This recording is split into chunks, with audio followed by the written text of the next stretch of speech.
Hello to everyone on TV Line. This is Focus on Liberia online television, and you are listening to Roundtable Africa News. Focus on Liberia. I am Edward Amara. I bring you the latest news headlines. Motorbike attackers target Niger military in a big ambush. Uganda president promotes his son to military chief. Ex-Stenoff chief Marcos Josti dies of gunshot wound. South African Parliament Speaker hangs herself into the police.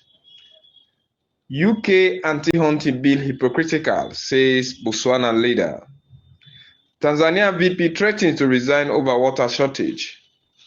Luanda receive refugee from Libya. Algerian leader announces early presidential election date. Ethiopia to resume repatriation of citizens from Saudi Arabia. Now the news in detail. Motorbike attackers target Niger military in a big ambush. Islamic militants in Niger have killed at least 23 soldiers and injured 17 others during an attack in the northwest of the country, the defense ministry said. More than 100 armed men on motorbikes use improvised explosive devices and suicide bombs to ambush the military unit as it was making its way back from an operation in the Timbari region. The ministry said 30 of the attackers were killed. Following last year's coup in Niger, the country's military ruler severed ties with its Western allies. French forces who had been leading an international fight against the jihadists were forced to leave. Last weekend, the authorities said they were cancelling an agreement allowing US troops to be based in Niger. Now we head to East Africa. Tanzanian VP threatened to resign over water shortage. Tanzania's Vice President Philip Mpango has threatened to resign over a prolonged water shortage affecting residents from the northern Mwanga district. Mr. Mpango on Tuesday said, accused contractors working on a major project aimed at supplying water in the region of taking too long time to complete it. The project worth over 100,000 United States dollars or 79,000 euro was started close to 20 years ago, according to Mr. Mpango. If the project will not be providing water to the locals by June, I will step down. I don't know what will be the fate of the local authority and administrator and his genius if I resign, Mr. Mpango said. I cannot come here again and tell citizens to wait for this water. Water is life, he added. According to government officials accompanying Mr. Mpango to Mwanga on Thursday, the project is nearly 90% complete. We still remain in East Africa. Luanda received Libya refugee. Luanda has received 91 refugees and asylum seekers from Libya under a program supported by the United Nations Refugee Agency, African Union, and European Union. The arrivals include 39 Sudanese people, 33 Eritreans, 11 Somalis, 7 Ethiopians, and 2 from South Sudan.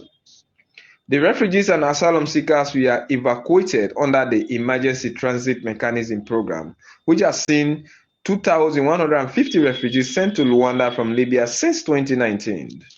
Out of these, 1,600 have gone on to resettle in the US and across Europe.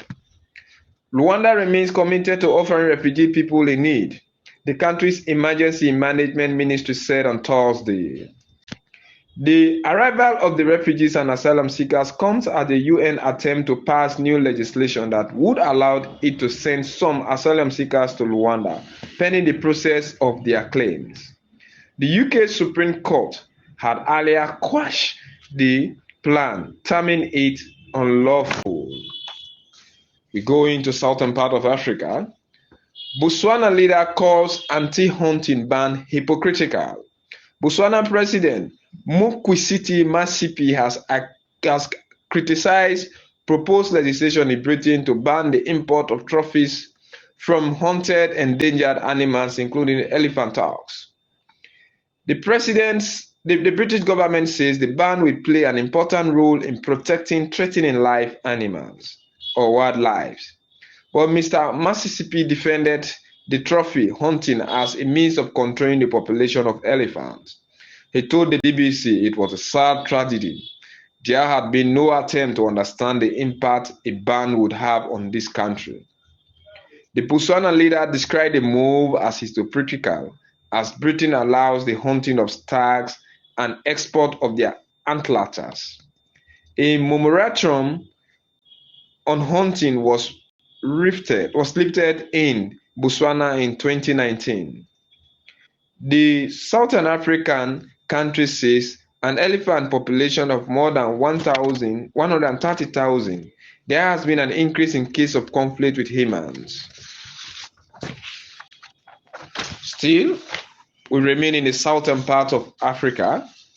South African Parliament Speaker hands herself into police. The Speaker of South African Parliament has turned herself into the police amid an ongoing corruption investigation against her, according to local media.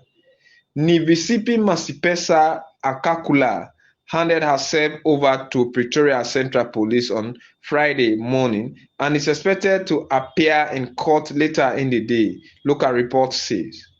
She is accused of soliciting bribes in return for awarding contracts when she served as defense minister.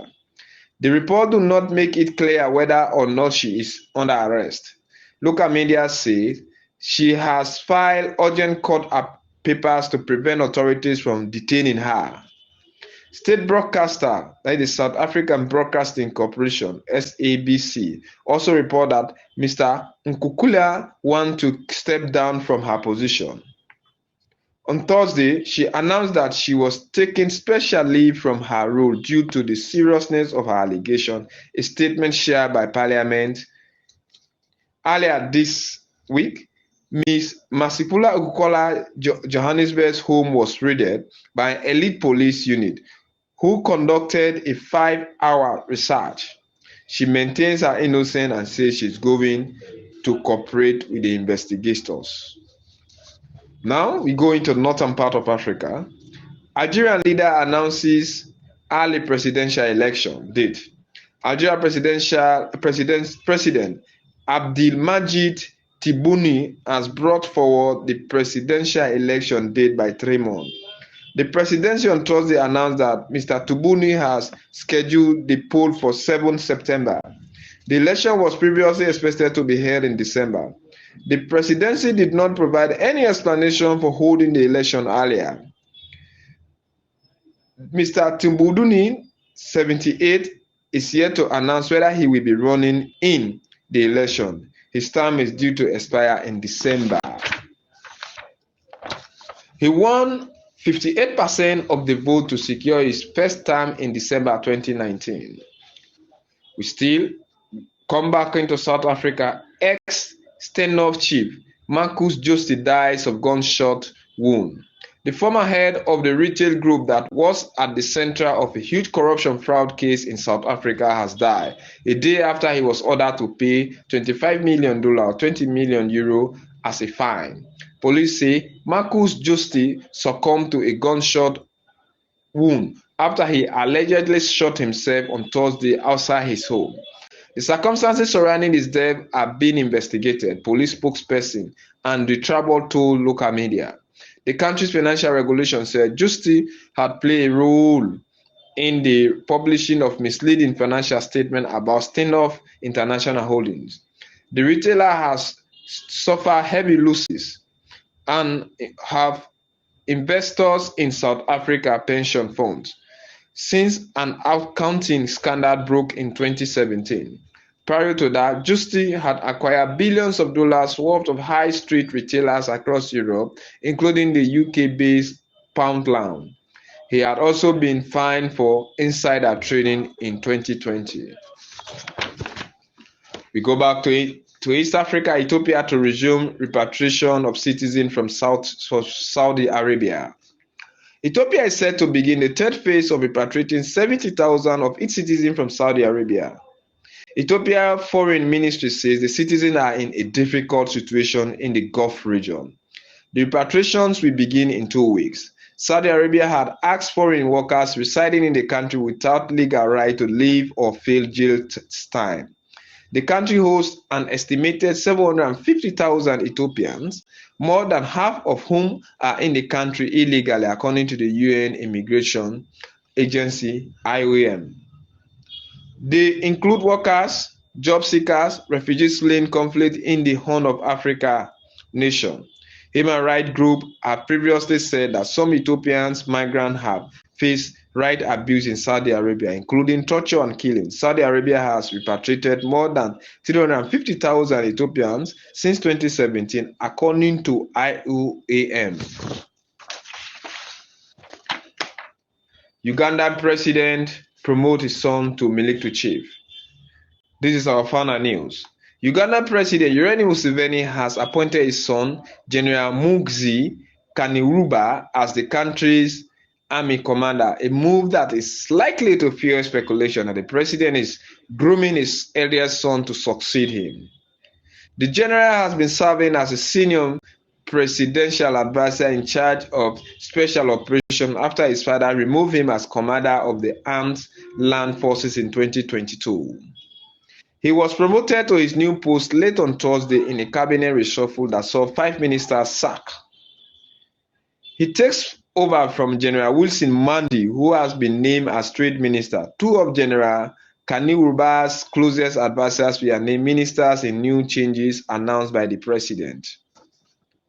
Embatul Karamoja Affairs Minister Mary Gorati Kutuku, who is facing corruption charges involving the theft of thousands of metal roofing sheets, was dropped from her post.